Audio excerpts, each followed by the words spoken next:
ये कछार का इस मंदिर से बहुत लोगों का आस्था है। हमारे जैसे बहुत सारे नौजवान और आप जैसे बहुत सारे लोग दूर दराज से इस मंदिर पर पूजा अर्चना करने के लिए अपनी मांगों को लेकर प्रभु श्री हनुमान जी के चरणों में हम सब लोग आते रहे और बहुत मान्यता है इस जगह की। उस समय मैंने संकल्प लिया था कि मैं अगर किसी लायक हो जाऊं तो मैं जरूर यहाँ पर कुछ करना चाहता हूं। आज मैं कह सकता हूं कि प्रभु श्री राम की कृपा से आज इस ग्राम सभा में हम लोग सामूहिक सबके लिए उठने बैठने के लिए, शादी विवाह करने के लिए, ग्राम सभा का कोई कार्य हो, मंदिर का कोई कार्य हो, तो आप एक साथ एक जगह बैठकर उस कार्यक्रम को कर सकते हैं। आज ऐसा हम लोगों ने शिलान्यास करने का काम किया और इसके लिए मैं आदरणीय महाराज जी को श्री महाराज दास जी को इसके लिए मैं बधाई देना चाहता हूँ, क्योंकि बहुत दिनों से हम सब लोग प्रयास कर रहे थे जो आज दिन हुआ। साथियों, इससे पहले मैं बड़ा प्रभावित हुआ जो कहता थे श्री सत्यप्रकाश यादव जी ने बड़े अच्छे तरीके से बांस गांव की भौगोलिक स्थिति, कब कब लोग सांसद बने, किस सन में बने, मैंने भी कभी आज तक इतना डिटेल में नहीं पढ़ा। तो मैं उनके प्रति आभार प्रकट करता हूं कि आपने मुझे पूरा सन 52 से लेके अभी तक कितने लोग सांसद बने, फिरंगी प्रसाद तक तो याद थे, पहले नाम पता था, लेकिन इतना विस्तार तरीके से आपने बताया, आपने इसके लिए बहुत अध्ययन किया। साथियों, मंच पर बैठे बहुत सारे लोग, सब लोगों ने अपनी तरफ से अपनी बात करो।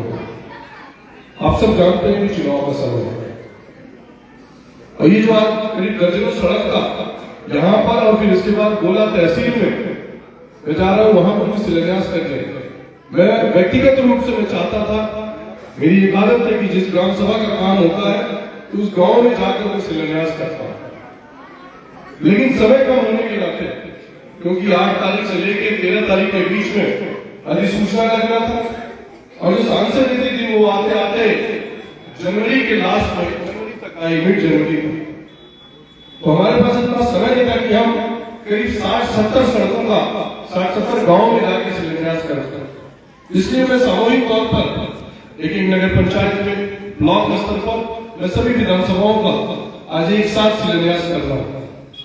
आज शिलान्यास के अवसर पर निश्चित तौर पर जब से शिलान्यास हो रहा है उस दिन से मेरी संकट और बढ़ गई, क्योंकि जब मैं चुनावी क्षेत्र में जाता हूं तो ये आज के काम चरित नहीं है।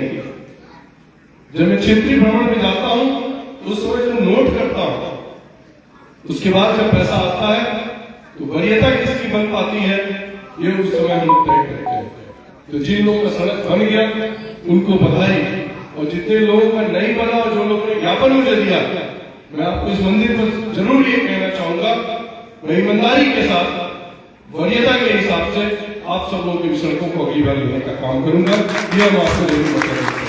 नई सांसद निधि से, तो ब्लॉक से, नई ब्लॉक से, जिला पंचायत से, नहीं तो त्वरित से या अपनी किसी भी अन्य व्यवस्थाओं से उन सभी सड़कों के विकास को मैं सड़कों से जोड़ने का काम करूंगा।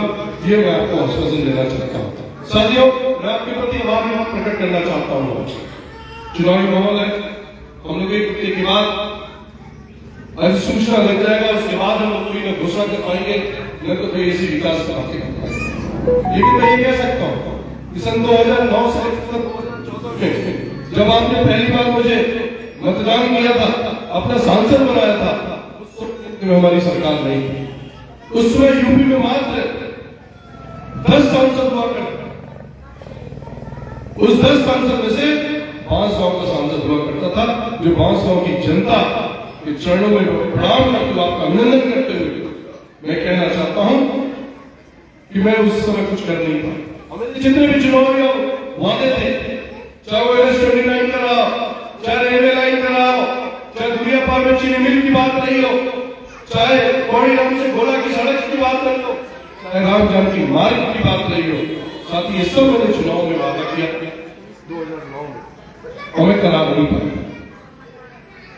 हम सब लोगों को सौभाग्य रहा, अपने भारतवर्ष का सौभाग्य रहा सन 2014 में मोदी जी के नेतृत्व में हम लोग चुनाव लड़ा और भारी संख्या में हम लोग जीते और हम लोगों ने मिलकर सरकार भी बनाई। 2014-2019 मैं दावे के साथ कह सकता हूँ 10 साल के कार्यकाल में जितना काम हम लोगों ने किया है, आजादी के 75 वर्ष में जोड़ेंगे आप कांग्रेस की सरकार और भी सरकारों को, तो आप पाएंगे कि मोदी जी के नेतृत्व में जितना काम हुआ इससे पहले कभी नहीं हुआ। और जितने भी मैंने वादे किए, चाहे वो NH-29 का, चाहे दुनिया भर में एक मिल, आज देखिए एक छोटा सा मिल हुआ करता था, लेकिन आज करीब 500 करोड़ रुपए का उद्योग इतना प्लांट बनकर तैयार है। दूसरा भारी केमिकल प्लांट बनने के प्रगति पर है, वो कभी प्याज दुनिया से राम जानकी मंदिर का टेंडर हो चुका, उसका नोटिफिकेशन क्या होगा। साथियों, ऐसे बहुत सारे काम मैंने अपने इस 10 साल के कार्यकाल में किया।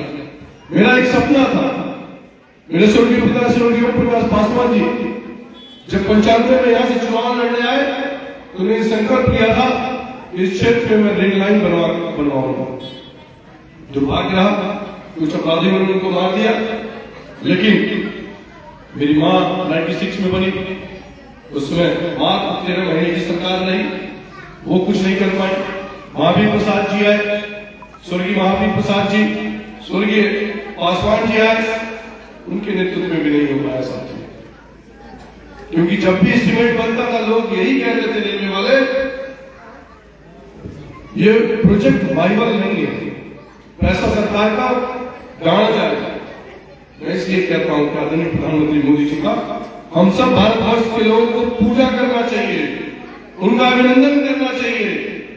उन्होंने हम लोग इस प्रोजेक्ट को स्वीकृति किया और स्वीकृति नहीं किया, कहा कि अगर जो सब प्रोजेक्ट लाभ वाला ही करेंगे तो सुविधा वाला भी तो कोई काम होना चाहिए। आदरणीय प्रधानमंत्री जी ने बांसगांव संसदीय क्षेत्र को रेलवे लाइन का तोहफा दिया और आप देख रहे होंगे जगह जगह गांव में कैंप लगकर आज हम लोगों के खाते में पैसे डाल रहे हैं। गोला में आज कैंप लगना था, लेकिन गोला के जो गांव में मेहदिया, जिस गांव के सीधे बीचों बीच में रेल लाइन जा रही थी, वहां के लोगों ने आपत्ति जताई और वहां पर स्टे लग गया, इसलिए आज मैंने उसको कैंसिल कर दिया। लेकिन बांसगांव के जितने भी गांव में उधर आते हैं उन सब का मुआवजा बढ़ता है। मुझे लगता है कि मैंने अधिकारियों से भी बात किया था, मीटिंग किया था, जो मेरिया को सीधे गांव को छूटते हुए रेल लाइन आ रही है उसको या इधर कर दे या उधर कर दे, ताकि गांव भी बच जाए और हमारी रेल लाइन भी बन जाए।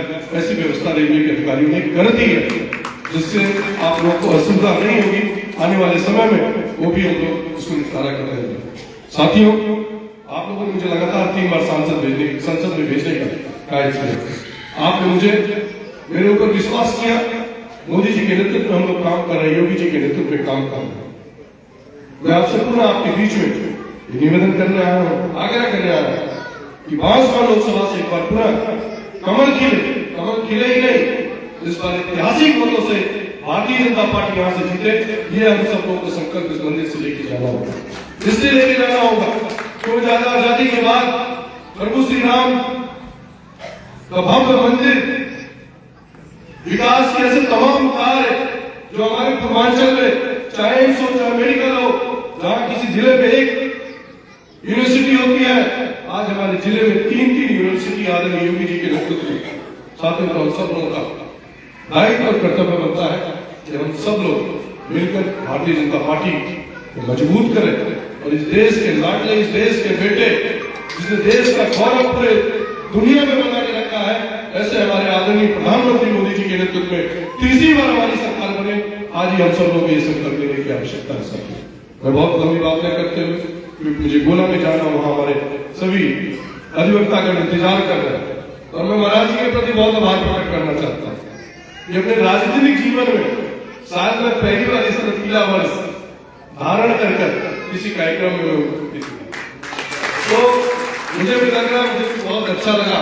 महाराज जी आपको सादा थोड़ा ऐसे ही आप पहनेंगे, आप महंत हो जाएंगे। तो फिर और सब काम सब छूट जाएगा।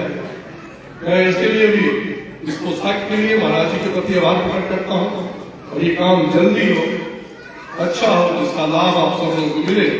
जिन गाँव का आज मैंने शिलान्यास किया उन सभी गाँवों में काम अच्छा हो, वहाँ के नौजवान साथियों को बनता। क्योंकि आज मैंने शिलान्यास कर दिया, मैं बहुत करूंगा तो 2-4 गाँव में जा पाऊंगा, लेकिन जिस गांव का काम हो रहा है वो संकल्प ले ले कि हमको गुणवत्ता से समझौता नहीं करना, चाहे वो कोई भी कार्य कर रहा, ठेकेदार कोई भी हो, गुणवत्ता से समझौता बिल्कुल नहीं होना चाहिए। क्योंकि जब कार्य हो तो कम से कम 15 साल 20 साल तक वो सड़क चले। आप लोगों का ध्यान जरूर दिया जाएगा, क्योंकि सांसद निधि एक बहुत छोटी व्यवस्था है।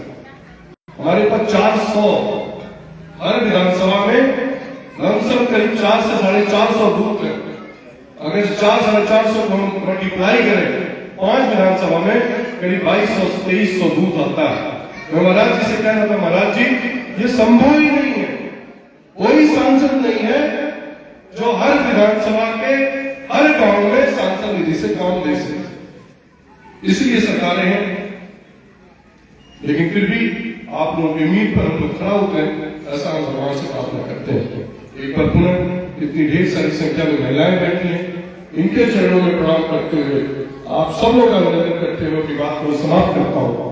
और समाप्त करने से पहले आप सब लोगों से मैं चाहूंगा सब लोग अपनी अपनी जगह खड़े हो जाएं और हम लोग के गांव में, जिसके लिए महाराज जी बहुत व्यथित थे, दुखी थे, ये कार्यक्रम कैसे किया जाए। किसी गांव में किसी नौजवान का मृत्यु, अकाल मृत्यु हो गया, मैं चाहूंगा उस पुण्य आत्मा के लिए हम सब लोग 2 मिनट का मौन रखें, फिर इतने कार्यक्रम को हम लोग समापन करेंगे।